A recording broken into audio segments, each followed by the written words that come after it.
시간 자리에 일어나셔서 명과 진리로 교회 설립 12주년 기념일을 하나님께 드리시겠습니다.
여호와의 이름으로 오는 자가 복이 있으며 우리가 여호와의 집에서 너희를 축복하였도다. 여호와는 하나님이시라. 그가 우리에게 빛을 비추셨으니 밧줄로 절기 제물을 제단불에 멸지어다. 주는 나의 하나님이시라. 내가 주께 감사하리다. 주는 나의 하나님이시라. 내가 주를 높이리이다. 아멘. 사도신경으로 주님께 신앙 고백 올려드립니다. 전능하사 천지를 만드신 하나님 아버지를 내가 믿사오며 그 외아들 우리 주 예수 그리스도를 믿사오니 이는 성령으로 잉태하사 동정녀 마리아에게 나시고 본디오 빌라도에게 고난을 받으사 십자가에 못 박혀 죽으시고 장사한 지 사흘 만에 죽은 자 가운데서 다시 살아나시며 하늘에 오르사 전능하신 하나님 우편에 앉아 계시다가 죄로서 산 자와 죽은 자를 심판하러 오시리라. 성령을 믿사오며 거룩한 공예와 성과 서로 교통하는 것과 죄를 사하여 주시는 것과 몸이 다시 사는 것과 영원히 사는 것을 믿사옵나이다. 아멘. 자리에 앉으셔서 찬송 묵자로 하나님께 찬양드립니다.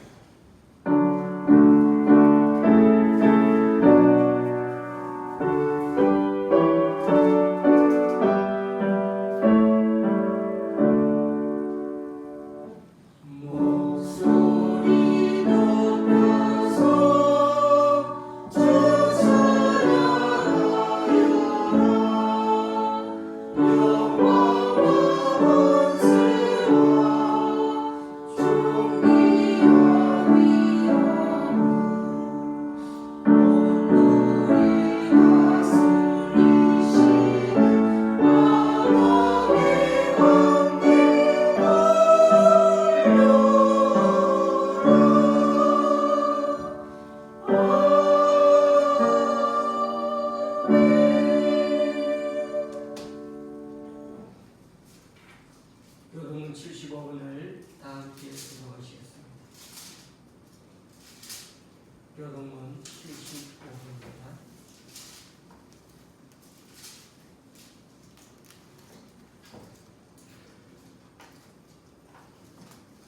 그러므로 내가 너희에게 이르노니 목숨을 위하여 무엇을 먹을까 무엇을 마실까 몸을 위하여 무엇을 입을까 염려하지 말라. 목숨이 음식보다 추하지 아니하며 몸이 의식보다 추하지 아니하냐. 공중의 새를 보라. 심지도 않고 거두지도 않고 창고에 모아 들이지도 아니하되 너희 하늘아버지께서 계시나니 너희는 이것들보다 귀하지 아니하냐. 너희 중에 누가 염려함으로 그 길을 한 자라도 더할 수 있겠느냐. 또 너희가 어찌 의복을 위하여 염려하느냐. 들의 백합화가 어떻게 자라는가 생각하여 보라. 수고도 아니하고 길상도 아니하느니라. 그러므로 염려하여 이르기를 무엇을 먹을까 무엇을 마실까 무엇을 입을까 하지 말라. 이는 다 이방인들이 구하는 것이라. 너희 하늘아버지께서 이 모든 것이 너희에게 있어야 할 줄을 아시느니라. 그런즉 너희는 먼저 그의 나라와 그의 의를 구하라. 그리하면 이 모든 것을 너희에게 더하시리라. 아멘. 찬송가 401자입니다.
거룩하신 하나님 아버지, 6월의 첫 주일에 변함없이 저희들을 사랑하셔서 신령과 진정으로 찬양과 경배로 예배드리게 되어 감사를 드립니다.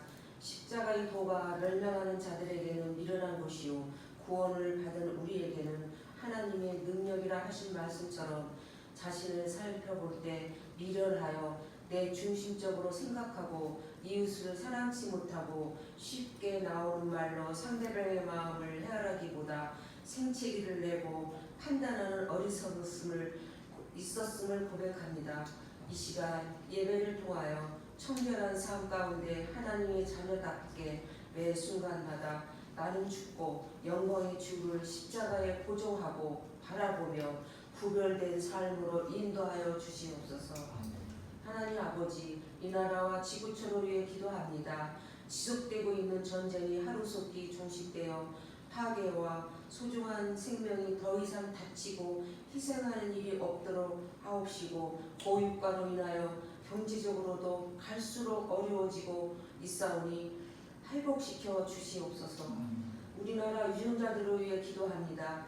지방선거에 새로운 사람으로 선출되었지만 선거 투표 용지 사건으로 재선거해야 하는 등 곳곳에 모여 집회를 하고 많은 혼돈 속에 빠져 있습니다.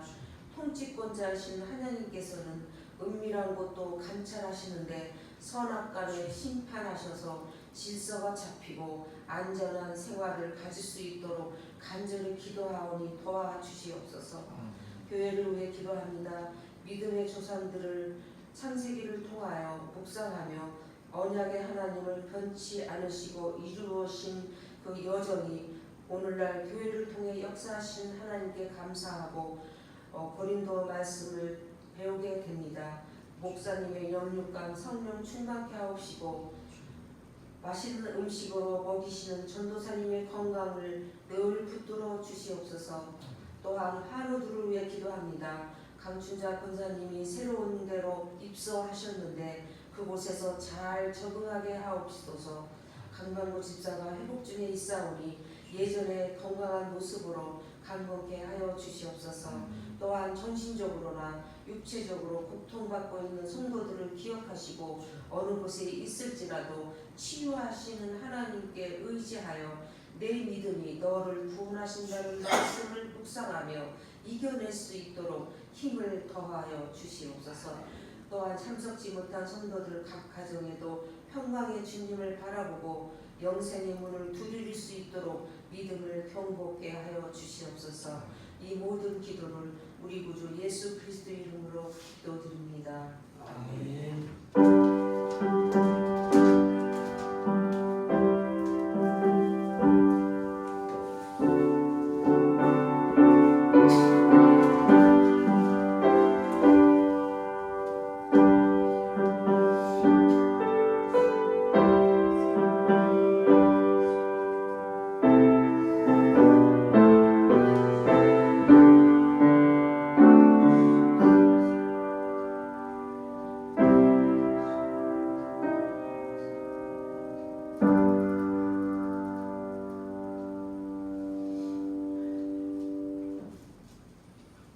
오늘 우리에게 주시는 하나님의 말씀은 고린도전서 1장 1절에서 9절까지입니다.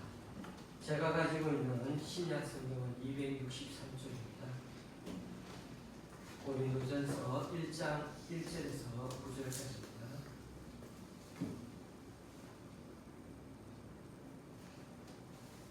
교독하실 때 마지막 절을 같이 공독하도록 하겠습니다. 하나님의 뜻을 따라 그리스도 예수의 사도로 부르심을 받은 바울과 형제 소스데네는 우리에 있는 하나님의 교회 곧 그리스도 예수 안에서 거룩하여지고 성도라 부르심을 받은 자들과 또 각처에서 우리의 주 곧 그들과 우리의 주 되신 주 예수 그리스도의 이름을 부르는 모든 자들에게 하나님 우리 아버지와 주 예수 그리스도로부터 은혜와 평강이 있기를 원하노라. 그리스도 예수 안에서 너희에게 주신 하나님의 은혜로 말미암아 내가 너희를 위하여 항상 너희 하나님께 감사하노니 이는 너희가 그 안에서 모든 일 곧 모든 운명과 모든 지식의 풍족함으로 그리스도의 증거가 너희 중에 견고하게 되어 너희가 모든 은사에 부족함이 없이 우리 주 예수 그리스도의 나타나심을 기다립니다. 주께서 너희를 우리 주 예수 그리스도의 날에 책망할 것이 없는 자로 끝까지 견고하게 하시리라. 너희를 불러 그의 아들 예수 그리스도 우리 주와 더불어 교제하게 하시는 하나님은 믿으시다. 아멘.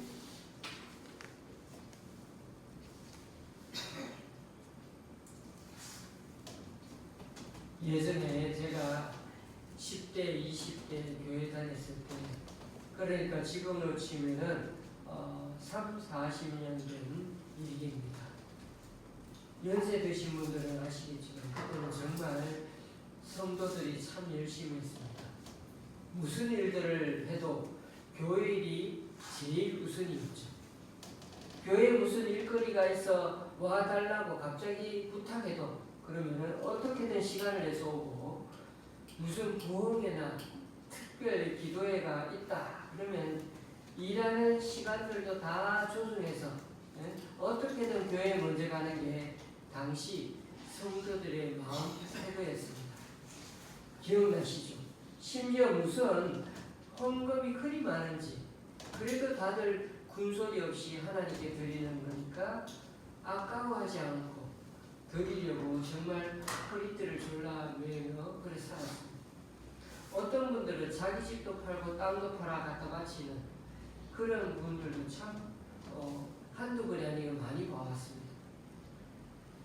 그때 목사님들이 성도들에게 헌신을 독려한다면서 제일 많이 설교한 것 중 하나가 바로 신약에 나오는 초대교회 성도들의 열심과 헌신을 본받아야 한다는 것이었습니다. 신약 성경에 베드로와 바울 때 어느 지역에 흉년으로 가난한 사람들이 많아지는 교회가 있습니다. 여기저기서 연구해서 많이들 도와주었다는 내용이 여러 서신서에 참 많이 나옵니다. 지금의 튀르키예 지역이었던 갈라디아 지역의 교회들, 거기에는 안디옥, 루스드라, 이고니온, 더베 같은 교회에서, 또 그리스 영역이었던 마게도냐 지역, 여기에는 빌립보, 데살로니가, 베레아 같은 그런 가정교회들, 그리고 아가야 지역, 그리스 아가야 지역에 바로 여기 고린도 교회 같은 데서도 헌금과 연보를 모아가지고 그렇게 재정적으로 연약한 교회들 참 많이 도와주었습니다. 심지어 아주 먼 로마 교회에서조차 사도 바울이 가난한 사람들 돕는 일에 동참하라고 그렇게 편지에다가 독려하는 장면을 나옵니다. 그리고 사도행전에 보면 자기 집의 재산들을 몽땅 예루살렘 교회에다가 갖다 바치는 모습이 초창기에 나타나지 않았습니까? 그런데 요즘 이 시대에는 그런 모습이 거의 찾아볼 수 없습니다. 아시다시피 서울만 해도 아파트가 15억, 20억, 강남에는 한술 더 떠서 수십억씩 하는 경우가 참 많습니다. 그런데 어떻게 교회에다가 갖다 바칩니까? 저는 교회에다 무조건 갖다 바치는 것도 참 잘 이해가 안 되지만 이제는 성도들도 예전처럼 교회를 신뢰하지 않는 세태가 되어가고 있습니다. 그만큼 우리들 마음도 점점 세상을 따라 악해져 가고 있다는 거 아닌가 싶습니다. 서로 돌아보고 사랑으로 선행을 행하는 그런 장면들이 교회 내에서도 많이 사라져가고 있습니다. 여러분 어떻습니까? 이런 초대교회의 열심과 환상은 그저 신앙이 순수할 때 그냥 한 번쯤 가져보게 되는 지나가는 그런 한 단계의 마음가짐 뿐일까요? 남녀가 처음 만났을 때 잠시 불붙는 그런 마음 같은 걸까요? 목사님은 아직도 순수하시오. 언제까지 그런 마음으로 살겠냐고요. 우리는 이 고린도 교회를 살펴보면서 비록 2000년 전의 교회임에도 불구하고 그래도 우리에게 남겨주는 아주 중요한 하나님의 교훈을 확인하고 되새겨보기를 원합니다. 사도 바울은 오히려 세월이 지나면 지나갈수록 여전히 사도 바울은 이 순수한 마음을 간직하면서 교회가 존립해 가야 한다고 오늘도 말씀 가운데 역설하고 있다는 것입니다. 고린도 교회는 사도 바울이 처음부터 개척하려 했던 것은 아니었습니다. 성지 순례를 다녀오신 분은 아시겠지만 고린도는 그리스 땅에 있고 사도 바울은 처음엔 그리스 땅이 아니라 안디옥을 기점으로 해가지고 현재 튀르키예 땅을 돌면서 거기서 열심히 복음을 전하려고 했습니다. 당시 소아시아 땅만 해도 사실 넓어요. 예? 거기 수많은 사람들을 만나고 다니면서 여러 지역에 많은 전대 결실도 얼마나 많이 맺지 않았습니까? 여러분, 제가 지난번에 튀르키예 가서 느낀 건데 우리나라에 비하면 튀르키예 땅이 정말 넓거든요. 몇 배 됩니다.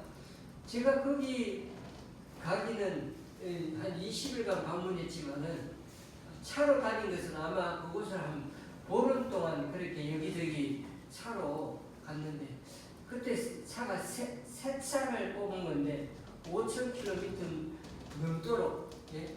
5,000km 넘도록 그것을 여기저기 다 돌아다니는데, 근데 사도 바울은 정말 그 넓은 곳을 하루도 쉴 새 없이 누비고 다녔다는 게 차로 다니면서 제가 느꼈던 게, 야, 바울 사도가 얼마나 대단한 분인지. 차로 다니면 너무 힘든데 그렇게 온통 발로 그렇게, 그래서 아름답다 복음의 발이라고 그 발로 이렇게 열심히 다녔. 그런데 바울이 이 튀르키예 소아시아 땅만 아니라 그리스도 땅으로 다시 배 타고 넘어간 이유가 뭔지 아십니까? 갈 생각도 안 했는데, 그렇죠? 바울은 1차 선도여행 때 버가, 비시디아, 안디옥, 이고니온, 루스드라, 더베 이런 것들을 그렇게 차례로 전도여행을 다녔거든요. 그런데 2차 여행 때는 거꾸로 갔습니다. 배가 아니라 육로를 통해 갔거든요. 그러다 보니 이제는 육로를 통해 더베, 루스드라, 이고니온, 비시디아, 안디옥 거꾸로 그렇게 올라갔는데, 이렇게 해서 1차 때와는 거꾸로 갔는데, 어쨌든 1차, 2차 때 계속 그곳을 다니면서 이곳을 견고하게 하고 더 여기 소아시아에 복음을 전해야 되겠다 이런 생각이 있는데, 그래서 이제 좀 더 확장해서 서쪽으로 가려고 했는데 거기에는 당시에 에베소, 서머나, 버가모 이런 도시들이 있었거든요. 그래서 바울이 여기 전도하고 넓히려고 했는데 자꾸만 거기로 못 가게 되는 거예요. 일이 생기고 방해거리가 생기고 못 가게 되었어요. 그래서 바울은 그래, 뭐 땅도 넓은데 이제는 그러면 북쪽으로 올라가야지. 그래서 또 서쪽이 아니라 북쪽으로 이게 방향을 틀어서 올라가려고 했는데, 그래서 북쪽에 비두니아 쪽으로 가려고 그렇게 갔는데, 그런데 자꾸만 거기도 일들이 터지고 그리로 갈 수가 없는 거예요. 그 이유에 대해서는 써놓지 않았지만 바울은 이러지도 저러지도 못하고 고민하다가 어떻게 해야 되지? 결국 그래서 서쪽도 북쪽도 아닌 서북 쪽으로 끝까지 올라갔는데 거기가 바로 드루아라는 곳입니다. 그러니까 바울이 소아시아 땅에서 갈 수 있는 끝까지 갔는데 서북 쪽까지 간 곳이 드루아라는 항구였던 것입니다. 바울은 이렇게 저렇게 여러 곳을 갔지만 길이 다 막힌 것을 종합해서는 성령 하나님이 자신의 길을 계속해서 막는 것 같다고 그렇게 보았는데, 그날 밤에 또 꿈을 꾸면서 환상 속에서 마게도냐 그리스 사람이 이리로 막 손짓하는 걸 봤어요. 그 사람이 마게도냐 사람인지는 몰랐는데 그날 환상 속에서 마게도냐 사람이라고 느끼게 만들었죠. 이게 하나님의 뜻이라고 그때 사도 바울을 알고, 그래서 배를 타고 과감히 유럽 쪽 그리스 마게도냐로 그렇게 방향을 틀어 넘어가게 된 것입니다. 자기의 뜻이 아니었습니다. 나는 소아시아만 하려고 그랬는데, 얘기가 좀 길어졌습니다만 바울은 원래 소아시아 전역에 복음을 전하려고 했지만은 졸지에 그리스 땅도 누비고 이제는 다녀야 했습니다. 그리고 그 영역이 여러분 아시다시피 너무나 영역이 넓어졌어요. 그래도 한참 걸리는데 이제는 배를 타고 건너가서 또 그 넓은 그리스 땅을 지나가야 해요. 그래서 바울은 마게도냐 땅을 밟으면서 거기서부터 차례로 북쪽에서 내려갑니다. 빌립보, 데살로니가, 베레아, 아테네, 고린도까지 그렇게 이어가면서 그렇게 그리스 남쪽으로 발걸음을 옮겨 다녔습니다. 그러니까 고린도가 그리스의 제일 남쪽에 있는 도시였는데 제일 끝까지 갔더니 거기서 고린도를 뭐 좀 원어 발음은 코린토인데 어쨌든 거기에 갔더니 바울의 눈이 확 떠인 거예요. 그리스 남쪽까지 갔더니 고린도는 동서무역의 중심지였고 당시로 봐서 엄청난 인구들이 그 고린토에 갔더니 너무 많은 거예요. 로마인, 그리스인, 유대인, 막 이방인들이 다 많이 섞여서 거기에 갔더니 국제도시야, 항구도시야. 오늘날로 말하면 부산, 인천을 막 합쳐놓은 그런 무역도시야. 문화와 상업이 막 아주 활발하고, 바울이 거기에 딱 가자마자 느낀 게, 야, 여기를 선교 거점으로 삼는 딱이다. 그런 생각까지 갔었을 겁니다.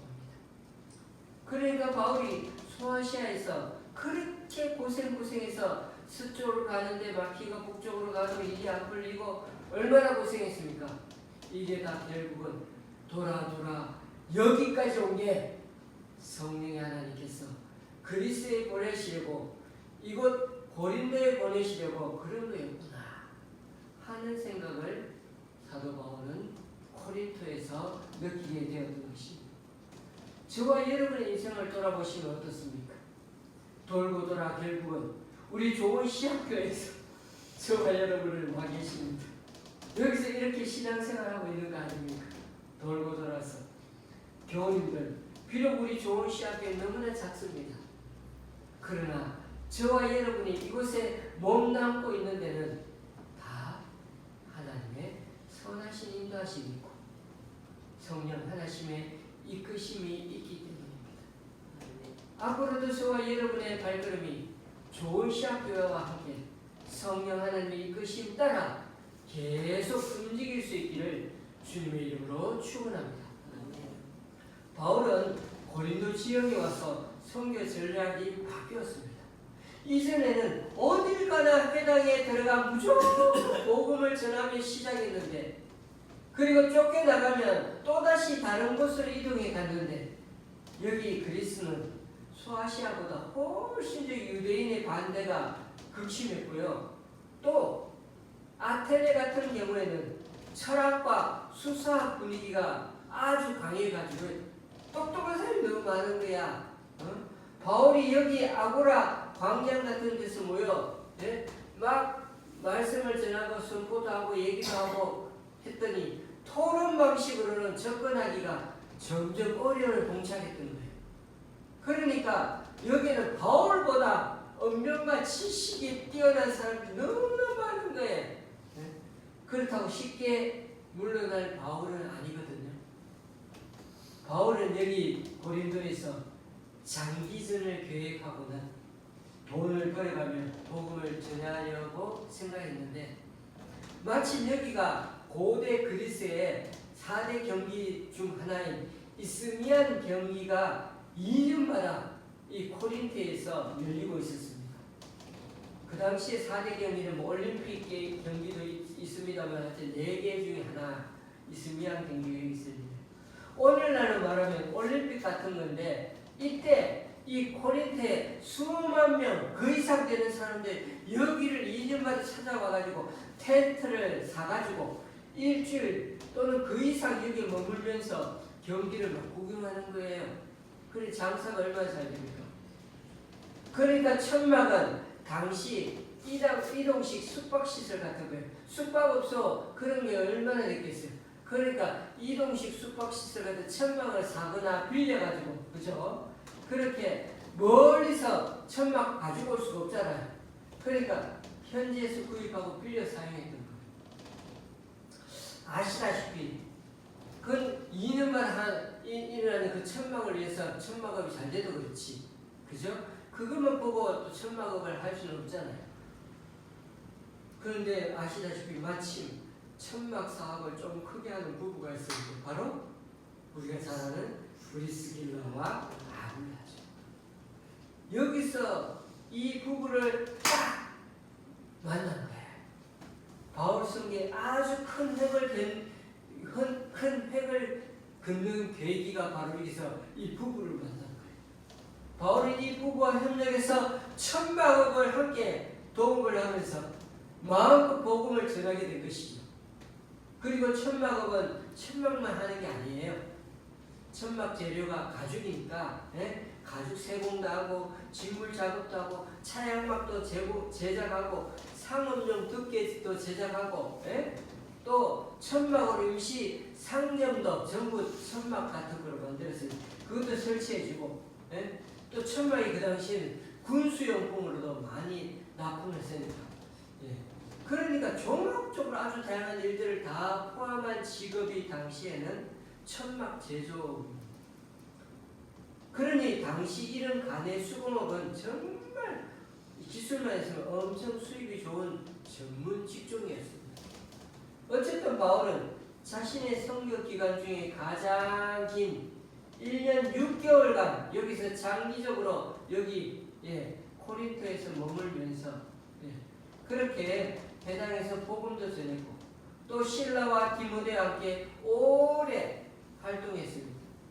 왜냐하면 이때도 바울은 성령의 하나님의 음성을 계속해서 똑똑히 들었는데 이 도시에 내 백성이 많으니까 기죽지 말고 당당하게 복음을 전해라고 사도행전 18장 9절 10절에서 말씀하시거든요. 고린도에는 안 나오지만 사도행전 18장에 그 말씀이 나옵니다. 그리고 그 장면이 사도행전 18장에 또 다른 재미있는 장면이 나오는데요.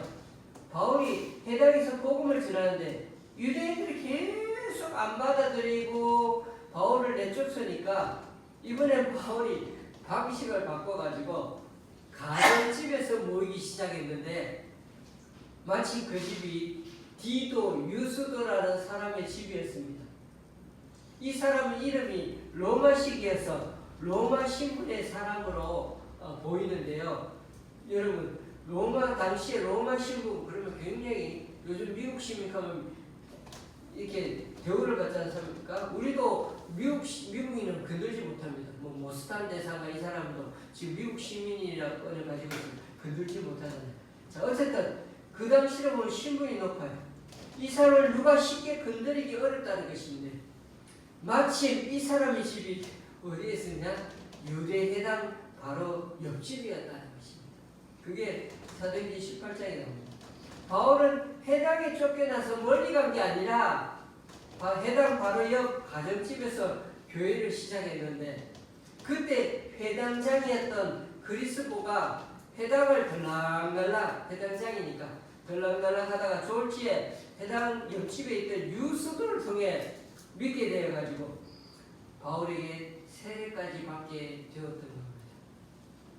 그런 점에서 이때 디도 유스도 같은 가정집이 고린도 교회에 밑거름이 되어서 이런 가정교회들이 모여 고린도 교회는 하나가 아니라 가정교회들이 이렇게 모여 연합 가정교회를 형성했던 것으로 보입니다.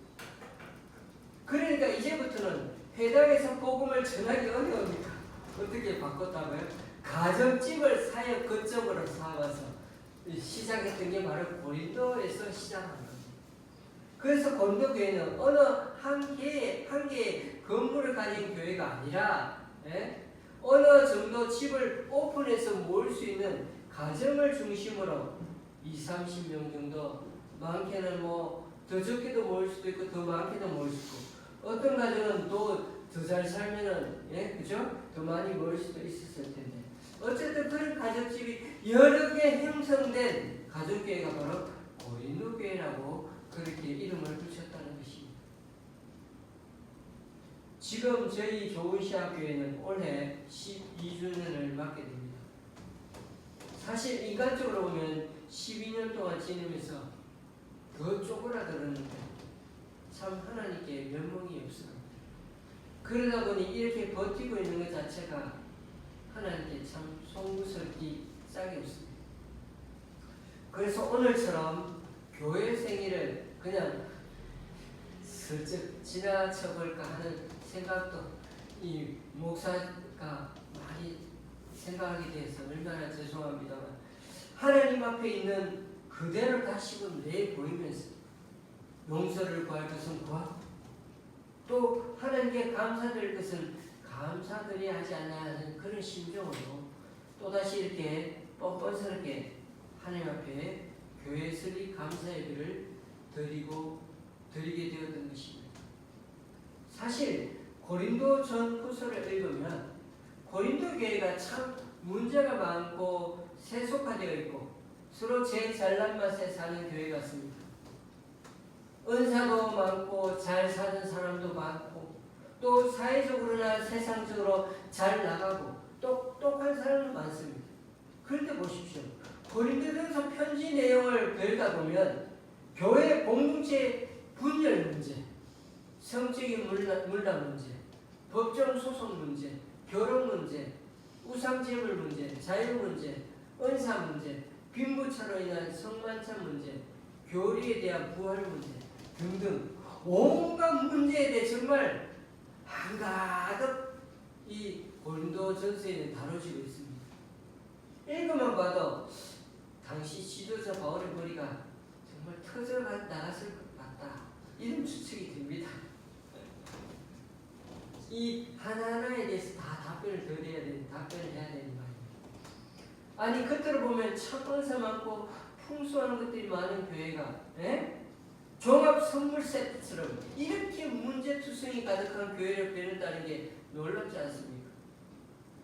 바울은 이 문제를 해결하려고 얼마나 많은 편지를 썼는지 알 수가 없는데 최소한 서너 번은 편지를 썼던 것 같고 학자들은 최소 대여섯 번은 편지를 쓴 것 같은 흔적이 있다고 하는데 우리가 알고 있는 것은 그저 전서와 후서밖에 다루고 있지 않는 거죠. 여기서 핵심은 과연 고린도 교회가 처음부터 이랬느냐는 것입니다. 그런 점에서 오늘 1장 말씀은 참 중요합니다. 고린도전서 말씀을 잘 살펴보면 처음부터 끝까지 고린도 교회 내부의 문제들에 대한 내용만 있는 게 아닙니다.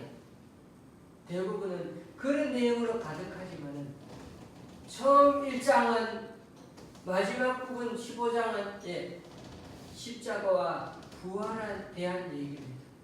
그러니까 바울은 이 교회의 여러 골치 아픈 다양한 문제들을 중심으로 편지를 쓰긴 했지만은 앞과 뒤는 십자가와 부활 복음을 다시금 설명하면서 여기에 잘 비추어 너희들 문제를 생각해 보라는 것입니다.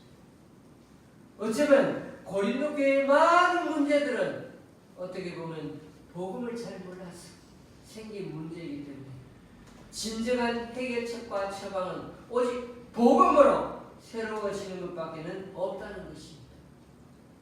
복음으로 우리 마음 자세가 바뀌고 복음의 원리를 따라 우리 삶을 제대로 다시 바라보고 해석해야 진정한 답을 찾아갈 수 있다고 권면해주고 있는 것입니다.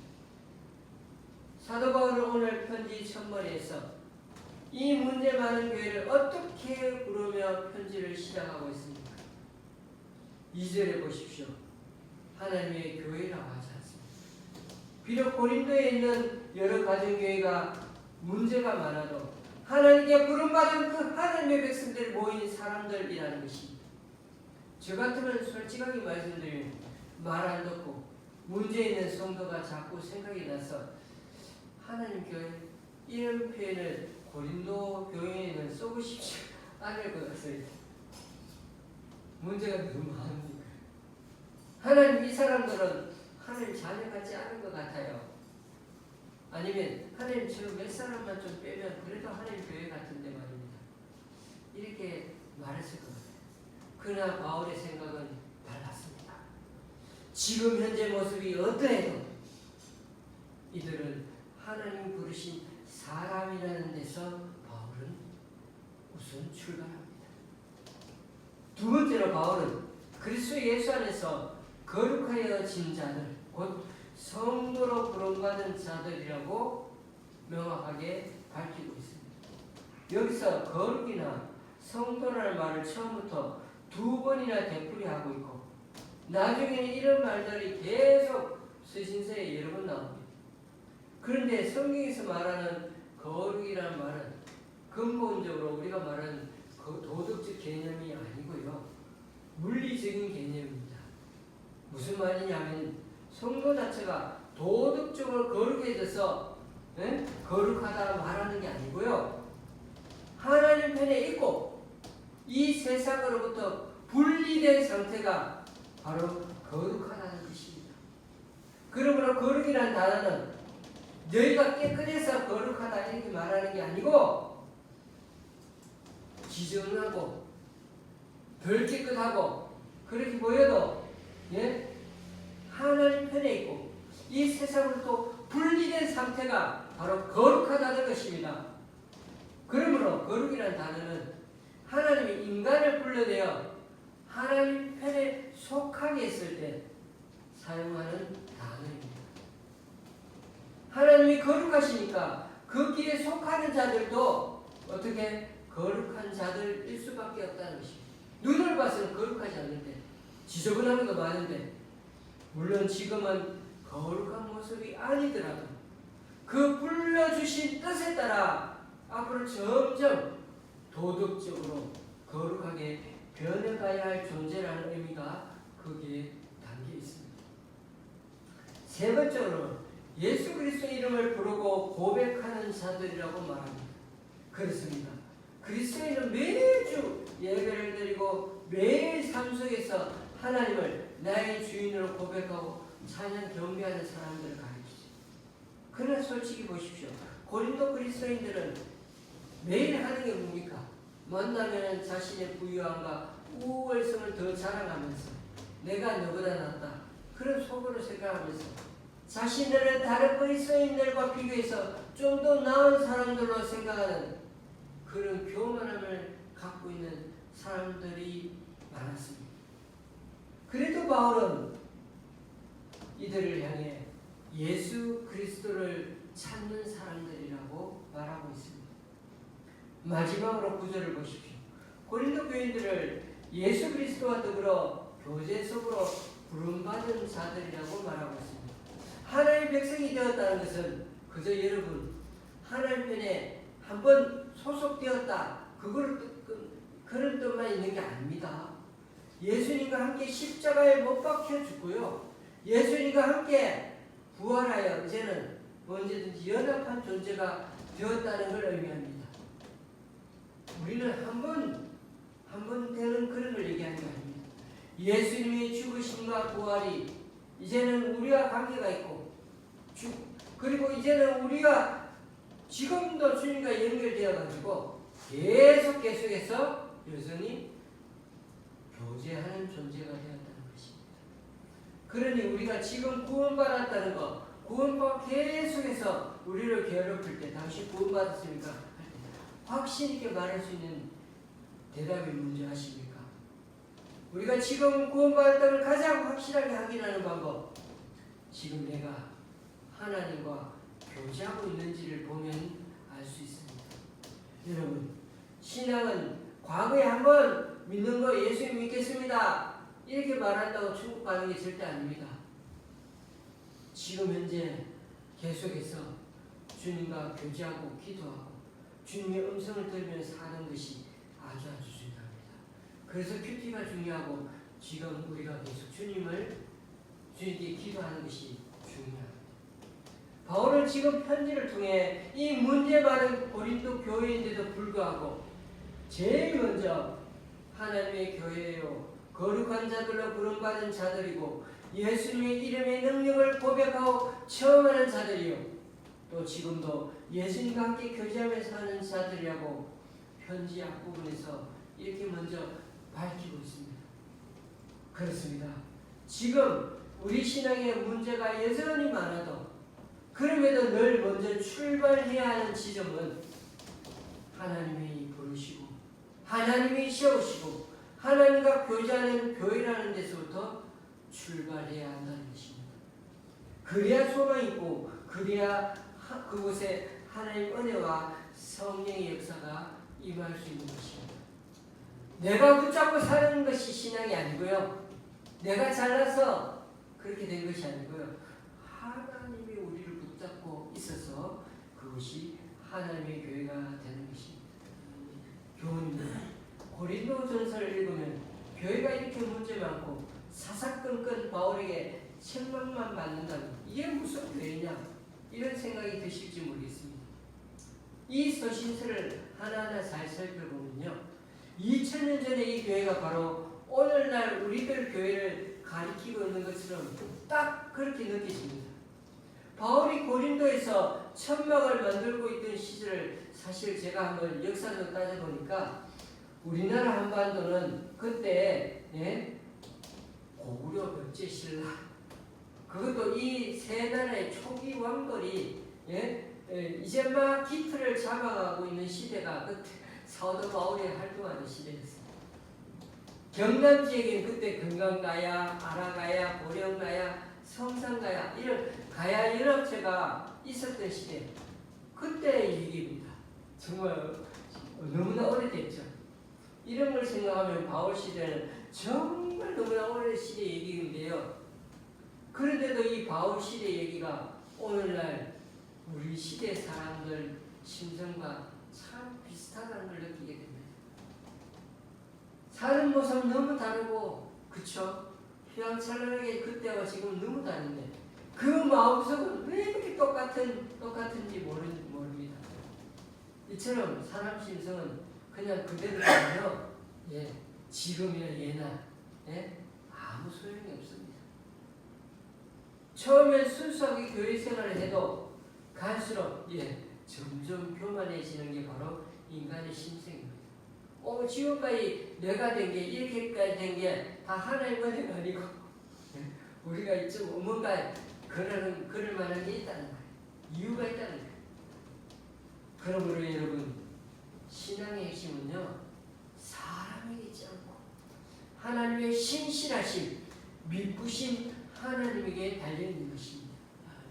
우리가 끝까지 붙들고 가야 하는 것은 하나님의 신실하신 성품을 붙들고 우리의 교만하고 죄성 많은 이 모습을 긍휼히 여겨달라고 간구하는 자세에 있는 것입니다. 고린도 교회는 처음 주님을 믿을 때 그 초심으로 간절한 마음을 다시금 회복하는 것이야말로 이 많고 많은 교회 문제에 대해 바울이 제시한 해결책이었고 하나님이 바라시는 모습이었던 것입니다. 우리 교회가 마지막 소망을 걸고 가야 할 유일한 길이라면 바로 이것입니다. 외향적으로 드러난 교회의 열매는 별로 없지만 앞으로도 계속 주님 한 분만 붙들고 바른 말씀, 바른 성도, 바른 교회로 살겠다는 그 간절함으로 달려가는 저와 우리 교회가 되었으면 좋겠습니다. 부디 세속적인 문화와 너무나도 편리한 문명 이기 속에 살고 있지만 그럼에도 하나님의 거룩한 성도답게 주님의 능력을 계속 경험하면서 주님과 교제하는 그 기쁨을 누리며 살아가는 저와 여러분이 되고 또 우리 교회 하나님의 교회가 되기를 주님의 이름으로 축원합니다. 기도하시겠습니다. 주님, 이 시간 성경 속에 고린도 교회의 모습을 그려봅니다. 그렇게 말도 많고 탈도 많은 교회, 너무나 문제가 많아서 이렇게 벼르고 베려서 편지를 쓰고 있는데도 바울은 곧바로 부정적인 평가나 비판을 쏟아내지 않습니다. 오히려 지금까지 이 교회에 베푸신 그 하나님의 풍성한 은혜를 생각하며 먼저 감사를 표합니다. 그리고 그들을 하나님의 교회, 거룩한 성도, 하나님 이름을 부르는 자들, 하나님과 교제하는 사람들이라며 모든 문제들을 하나님의 관점, 하나님의 편에서 보려고 합니다. 그러다 보면 지금 미운 모습들도 미성숙한 태도도 다양한 많은 문제들도 우리 삶 속에 복음을 내면하려고 몸부림치는 가운데 잠시 벗어나거나 이탈하는 것들에게 주님 앞에 우리 자신을 다시금 비춰봄으로 귀한 반성의 시간을 가질 수 있도록 우리를 붙들어 주시옵소서. 그래서 너무 부족하고 부끄럽지만 앞으로도 미부신 하나님과 동행하는 우리 좋은 시학교가 될 수 있도록 주님 도와주시옵소서. 예수님의 이름으로 기도드립니다. 찬송가 86장입니다.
각자 이런 모양으로 드린 헌금들 기뻐 받아주시고 쓰이는 곳마다 귀한 결실을 맺을 수 있도록 크신 은총으로 덧입혀 주옵소서. 오늘도 5명의 주일 헌금을 주님께 올려드립니다. 또한 광주의 집사님 가정에서, 수원의 집사님 가정에서, 수색의 집사님 가정에서, 그리고 강동구 두 교회에서, 한 기관에서 집사님 가정에서 귀한 예물을 하나님께 올려드립니다. 이분들의 헌신과 승림 귀하게 받으셔서 이분들 통하여 하나님 나라가 더욱 확장되게 하여 주옵소서. 2000년 전 바울이 천막을 만들며 온 심혈을 기울여 사역했던 고린도 교회, 생각해보면 집집마다 모인 작은 가정교회들이었지만 그래도 그 속에서 하나님의 교회 거룩한 성도로 자부심을 갖고 살았던 바울과 초대교회를 다시금 되새겨 봅니다. 그들은 당장 내일이 어떻게 될는지 아무런 생계 준비 없이 살았습니다. 아프면 병원에 입원할 돈도, 노인병원에 갈 요익돈도, 연금도, 실손보험 하나 없이, 심지어 갈아입을 여분의 옷 하나 변변찮게 없음에도 오직 한 생명을 구원하는 그 일에 자신의 생을 걸고 살았던 그 모습, 그 정신이 교회 설립 주년을 맞은 우리들 마음을 너무나 해집고 양심을 찌릅니다. 건물도 제대로 없었던 그 시대, 고린도 교회는 이제 흔적도 남지 않고 완전히 사라져 버렸지만 그럼에도 교회는 무엇보다 십자가와 부활의 복음 위에서만 세워져야 함을 2000년이 지났어도 다시금 새로이 깨닫게 해주십니다. 우리 또한 우리의 시간과 재산, 우리의 건강, 우리의 마음과 뜻, 목숨 다해 하나님과 이웃을 사랑하고 섬기는 일, 방향성을 잃지 않고 앞으로도 달려가는 우리 각자가 되게 하여 주옵소서. 예수님 이름으로 마음을 드립니다. 아멘. 앞뒤 상승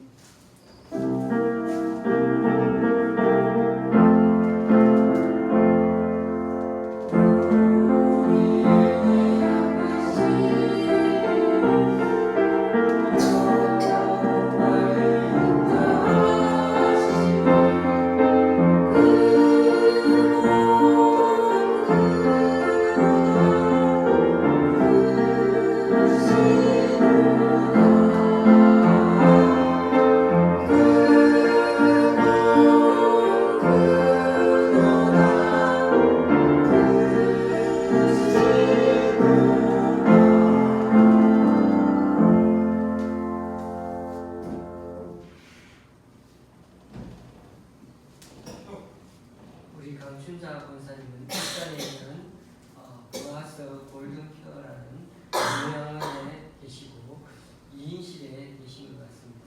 앞으로도 위하여 기도해 주시면 감사하겠습니다. 다음도 수수기의 가르주인 우리 강만구 집사님 앞으로도 빨리 개차해서 건강하게 신앙생활 할 수 있도록 기도 부탁드리겠습니다. 우리 설교 중에도 말씀드렸지만 6월 1일은 우리 교회 12주년이었습니다.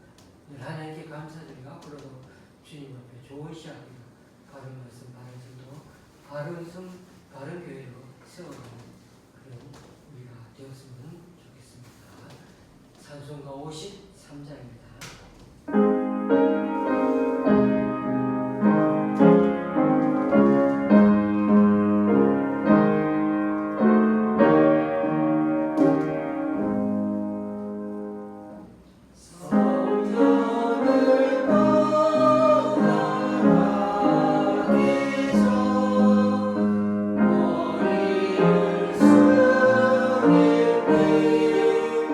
주께서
그저 부끄럽고 죄송스럽기만 하지만 비록 여전히 문제 많고 연약해도 그래도 하나님이 부르시고 세운 교회에게 상대주의, 주관주의, 포스트 모더니즘, 종교다원주의 같은 그런 세속의 거센 도전이 계속되는 이 시대 속에서 사도 바울의 초대교회의 초심과 그 정신처럼 주님의 십자가와 부활의 복음으로 다시금 되돌아가서 앞으로도 하나님의 교회 거룩한 성도라는 걸 잊지 않고 뭘 하든 주님의 이름을 내걸고 우리 생활 속에서 복음을 내면화하려고 몸부림치며 살아가기 원하는 여기 모인 우리 좋은 시합교회 성도님들과 그 가정에 요양원으로 옮기신 우리 강춘자 권사님 위해 담도부의 수습에 가려 중인 우리 강만구 집사님 위해 또 이런 사정으로 교회에 나오지 못하는 성도님 위해